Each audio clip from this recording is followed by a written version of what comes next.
It was a sunny May morning in 2025 at Mar-a-Lago when Donald Trump made a decision that would change his presidency forever. Confident in his ability to intimidate foreign leaders, he personally called Ibrahim Traoré, offering a televised debate. "Ibrahim, my young friend, how about we show the world how a seasoned president handles complex international issues?" Trump said, his voice dripping with characteristic arrogance. Ibrahim paused, taken aback by the direct proposal. At 35, he had learned to be wary of American politicians, especially Trump. "Mr. President, what topics would you like to discuss?" "Africa, trade, development, things you Africans need to learn from us," Trump replied dismissively. "It will be educational for your people to see how America really works." Ibrahim smiled subtly on the other end of the line. "Interesting proposal, Mr. Trump. I accept, but I suggest an open format. No script, no narrow topics. Let the conversation flow naturally." Trump laughed out loud. "Perfect. The more spontaneous, the better. You'll see how a real president conducts business." After hanging up, Trump told his aides, "I'm going to humiliate this African kid on world television. It'll be a lesson in real leadership." In Ouagadougou, Ibrahim called an urgent meeting with Dr. Alphonse Ouedraogo. "Doctor, Trump has just given us a once-in-a-lifetime opportunity. He completely underestimates our preparation." "What kind of preparation, President?" Dr. Ouedraogo asked, puzzled. "We've been investigating connections between the Trump Organization and corrupt African regimes for 3 years. We've never used any information, but Trump has just forced us to," Ibrahim said with a cold smile. "If he wants a no-holds-barred debate, we'll give him just that." The stage was set for a confrontation neither of them could have fully anticipated. In the days that followed, Ibrahim Traoré immersed himself in preparations that would make history. In a secure room in the presidential palace, his intelligence team presented a devastating dossier on the Trump Organization's covert operations in Africa. "President," said Major Umaru Sawadogo, "we have documents proving that the Trump Organization laundered money for African dictators between 2018 and 2022, totaling $340 million in suspicious transactions." Ibrahim studied the evidence meticulously, and the connections to illegal mining? "Confirmed, sir. Trump companies mined diamonds and coltan illegally in Congo, Chad, and Mali, paying bribes to corrupt officials and financing militias," the major replied. Dr. Ouedraogo brought out even more sensitive documents.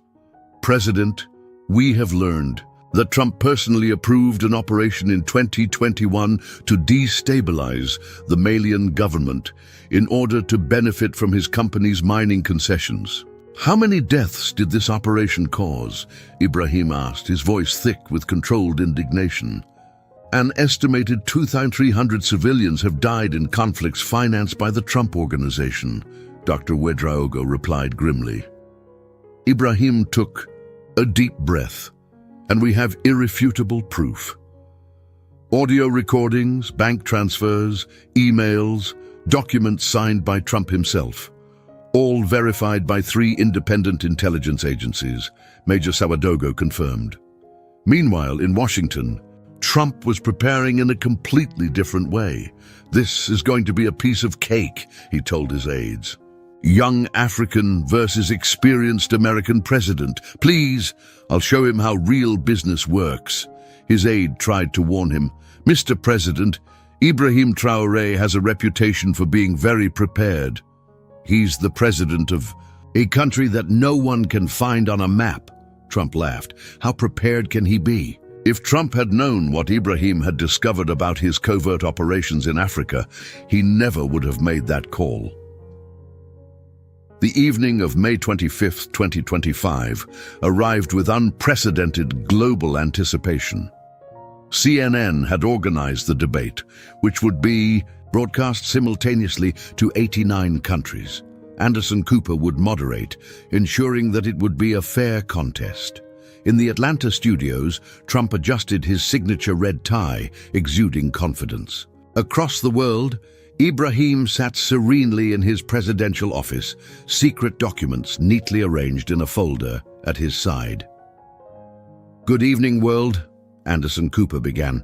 "Tonight we have a historic debate between President Donald Trump and President Ibrahim Traoré on global leadership and African development."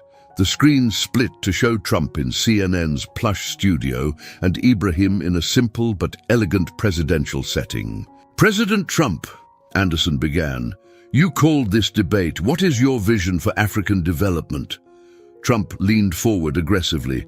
"Anderson, Africa needs to understand that real development comes from partnership with countries that know how to do business. America has built the world's greatest economy. Africans should learn from us." "President Traoré," Anderson continued, "your response?" Ibrahim smiled politely. "President Trump, I agree that Africa needs to learn from international experiences, including learning what not to do when it comes to ethical business." Trump laughed dismissively. "Ibrahim, you're young. You don't understand how the real world works. Business is about winning." "Interesting perspective," Ibrahim replied calmly, "especially coming from someone who considers winning to include illegal operations in Africa." Trump stopped laughing abruptly. "What are you talking about?" "I'm talking about the Trump Organization and its activities in Africa that you clearly thought would remain secret," Ibrahim said, touching the folder next to him. Anderson Cooper noticed the change in mood instantly. "President Traoré, do you have specific allegations?" "I have specific evidence," Ibrahim corrected, opening the folder. "Mr. Trump, would you like to explain the 2021 African Diamond operation?" Trump's face visibly paled when Ibrahim mentioned African Diamond. It was the code name for a top-secret operation that he thought no one outside his inner circle knew about. I don't know what you're talking about," Trump stammered, losing his characteristic confidence for the first time. Ibrahim smiled calmly and held up the document to the camera. "This is the memorandum signed by you on March 15, 2021, authorizing payment of $23 million to militias in Mali for secure mining operations." "That is a fake document!" Trump shouted, rising from his chair. "Verified by 3 independent intelligence agencies," Ibrahim said calmly, "including the FBI, which curiously never investigated your African activities." Anderson Cooper was visibly shocked. "President Traoré, are you accusing President Trump of funding militias?" "I am presenting documented evidence," Ibrahim corrected. Operation African Diamond has resulted in 2,300 civilian deaths in Mali between 2021 and 2022, all to benefit the Trump Organization's illegal mining concessions. On the screen flashed devastating photos. Villages burned, families displaced, children orphaned. Every single one of these deaths has a name, Mr. Trump. Every single family destroyed has paid the price for your business deals." Trump was now clearly panicked. This is an orchestrated smear campaign." "By whom?" Ibrahim asked politely. "By the families you have orphaned? By the governments your operations have destabilized?" "You have no right to impeach me," Trump yelled. "I have the right to defend my continent against predators who masquerade as businessmen," Ibrahim replied with increasing firmness. "I have the right to expose the truth about a man who presents himself as a leader while financing terrorism." "Mr. Trump," Ibrahim continued inexorably, "Operation African Diamond was just one of a dozen similar operations we have documented. Do you want me to continue?" Trump's silence spoke louder than any answer. He had been completely taken by surprise by a young man he considered easy prey. Ibrahim Traoré decided it was time to lay out the full extent of his evidence against Trump. "Since Mr. Trump denies African Diamond, let's discuss Operation Congo Red," he said, flipping pages in his briefcase. "No!" Trump shouted desperately. "I refuse to continue this interrogation." "Mr. Trump," Anderson Cooper said, "you agreed to an open format. President Traoré is presenting serious allegations that deserve a response." Ibrahim produced a new document. Congo Red, $67 million laundered through Trump Organization shell companies to fund illegal extraction of coltan, a mineral essential for smartphones and laptops.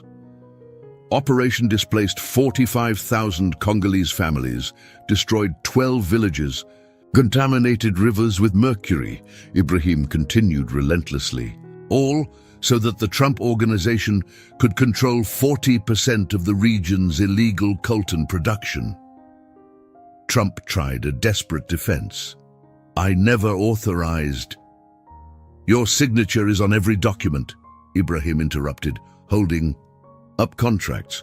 "Your voice is on tapes approving transactions. Your bank accounts have received profits." On the screen flashed devastating bank statements showing transfers of tens of millions. Bank of America, Deutsche Bank, Credit Suisse, they all processed payments that you knew were derived from illegal activities in Africa. Anderson Cooper was clearly in shock. "President Trump, how do you explain this evidence?" Trump was now visibly shaking. This is an international conspiracy against me." "Conspiracy?" Ibrahim laughed. "Mr. Trump, you documented your own crimes. You recorded conversations, signed contracts, transferred money. We don't need to conspire when you've left a complete trail." "But the most devastating evidence," Ibrahim continued, "is tape of you personally ordering the murder of a community leader in Chad who opposed your mining operations." "This is a lie," Trump shouted, but his voice was cracking. 47-minute recording verified by voice analysis experts, Ibrahim said calmly. "Do you want me to play it back live?" Trump's complete silence confirmed that Ibrahim had evidence that could destroy him completely. Trump was now in a state of complete panic, realizing that Ibrahim had set a trap of catastrophic proportions. His hands shook visibly as he tried to form a coherent defense. You Africans are trying to blackmail me," he stammered, sweat dripping down his forehead. "Mr. Trump," Ibrahim said with devastating calm, "blackmail would be if I asked for something in exchange for silence. I am not asking for anything. I am exposing crimes." "Why do you think I invited this debate?" Ibrahim continued. "I thought it was the usual American arrogance of wanting to humiliate an African leader. I discovered it was the perfect opportunity for justice." Anderson Cooper tried to maintain professionalism. "President Trump, these are extremely serious allegations. Do you want to respond specifically?" "I do not have to answer anything," Trump exploded. "I am President of the United States, and I am President of the country that your operations have tried to destroy," Ibrahim replied firmly. "That gives me the moral right to expose your crimes against my people." Ibrahim showed a photo that made Trump pale completely, Trump shaking hands with a well-known African warlord. "This photo is from a secret meeting in 2020 where you promised Kony Matsuda $50 million in exchange for protection for your operations in Chad." "How did you get this photo?" Trump whispered, clearly in shock. "Kony has worked for us for 3 years, Ibrahim revealed with a cold smile. "Every meeting, every transaction, every crime you committed in Africa was documented by our intelligence. You thought Africa was a playground for your criminal schemes. You found out we were watching your every move." Trump tried to get up and leave, but realized he was being broadcast live to the entire world. "You can't leave now, Mr. Trump," Ibrahim said gently. "The entire world is watching. What kind of leader runs away when confronted with the truth?" The trap had been perfect. Trump was cornered with no way out. Ibrahim Traoré decided to make a revelation that would destroy Trump completely. "But there is something else, Mr. Trump, something that explains why you have never been investigated for these crimes in the United States." Trump looked on in growing terror, sensing the final blow. "We have discovered that you shared profits from African operations with American politicians to secure legal protection," Ibrahim said, pulling out the last folder of documents. The list includes 2 senators, a federal judge, and 3 FBI officials. The room fell silent. Senator Richard Burton received $12 million through a phony foundation. Judge William Hayes, $8 million in fictitious investments. FBI Deputy Director Michael Ross, $5 million in consulting. Anderson Cooper was visibly shocked. "President Traoré, are you alleging systematic corruption of the American government?" "I am proving systematic corruption," Ibrahim corrected, showing bank transfers. "The Trump Organization did not just commit crimes in Africa, it corrupted the American justice system to avoid consequences." Trump was now openly weeping, realizing the full magnitude of his exposure. Please stop." "Stop?" Ibrahim said, his voice thick with righteous indignation.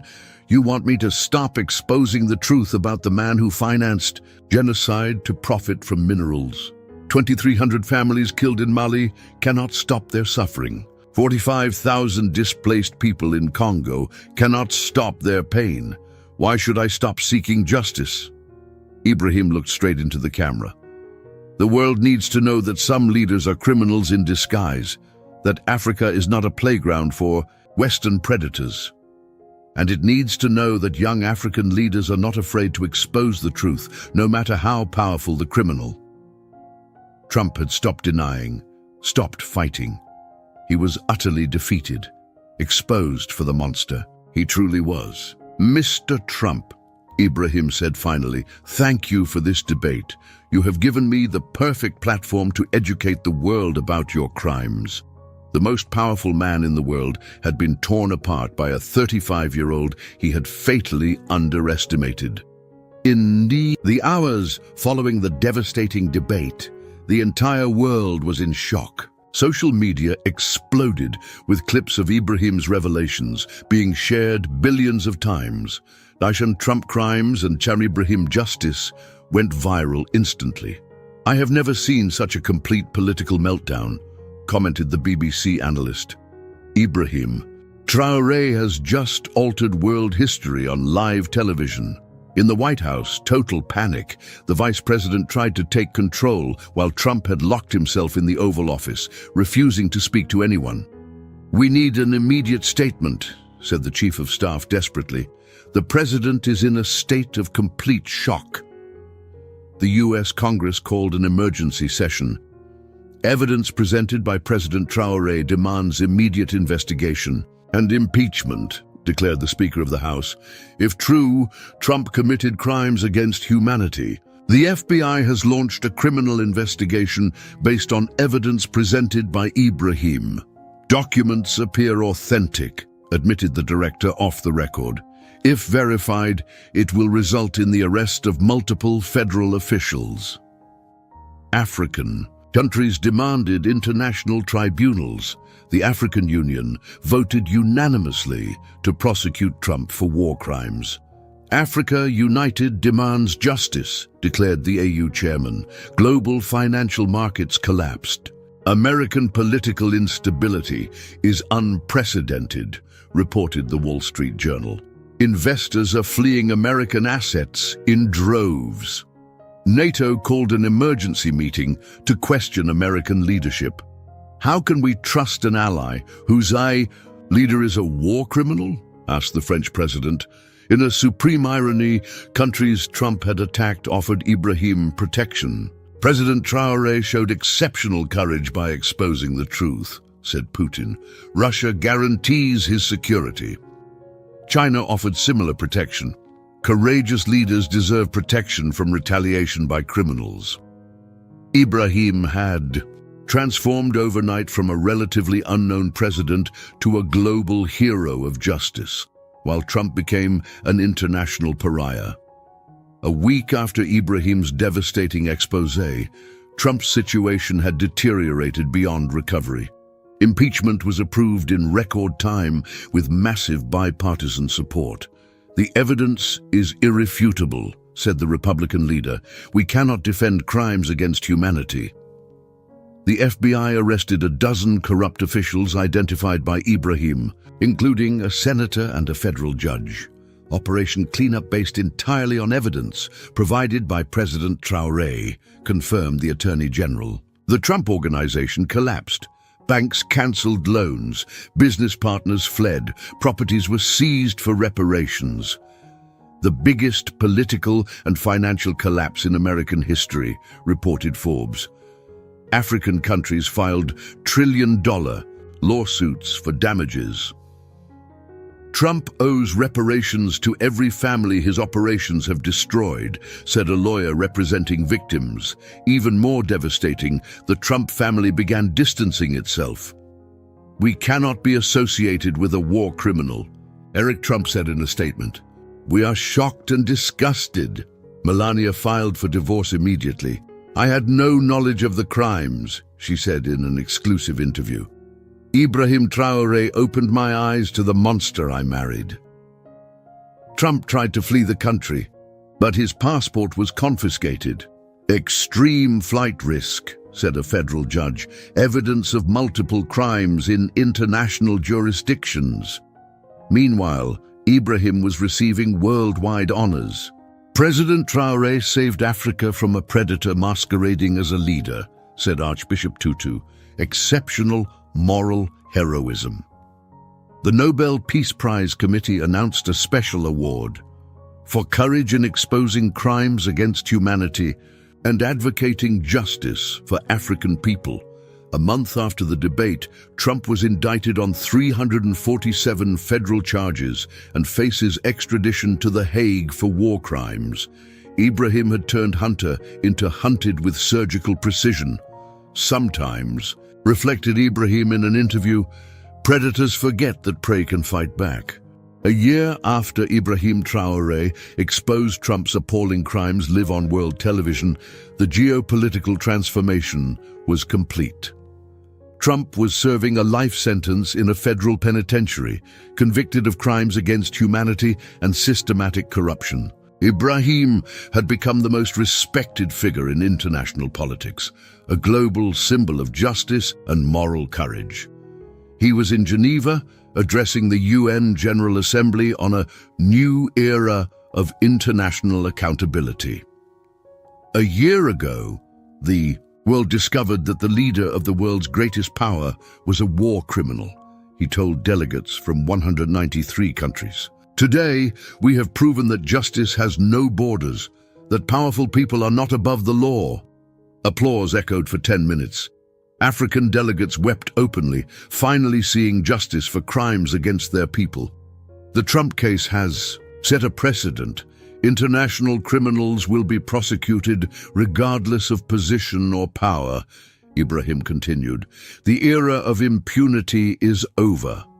The International Criminal Tribunal in The Hague has expanded its jurisdiction based on the Traoré precedent. Young African leader showed the world that justice is possible when leadership has moral courage, said Chief Prosecutor.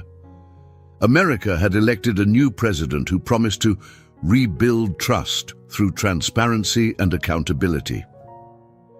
Ibrahim Traoré saved American democracy from criminality, said new president in inaugural address. We are eternally grateful. Africa was thriving under a new paradigm of respect and equality. Trump crimes expose that Africa is not a playground for Western exploitation, said AU President. We are equal partners, deserving respect. Ibrahim established the Traoré Institute for International Justice to train young leaders worldwide. Never again will powerful leaders escape justice for crimes against innocent people, he said in opening ceremony. In a final reflection, Ibrahim said, Trump thought Africa was weak, that young leaders were naive. He discovered that justice has no age limit, that truth is the most powerful weapon. Sometimes greatest criminals make the mistake of underestimating their victims. Trump's arrogance gave me a platform to expose decades of crimes. Justice delayed is not justice denied when someone has the courage to act. The young African leader that Trump tried to intimidate had rewritten rules of international justice forever.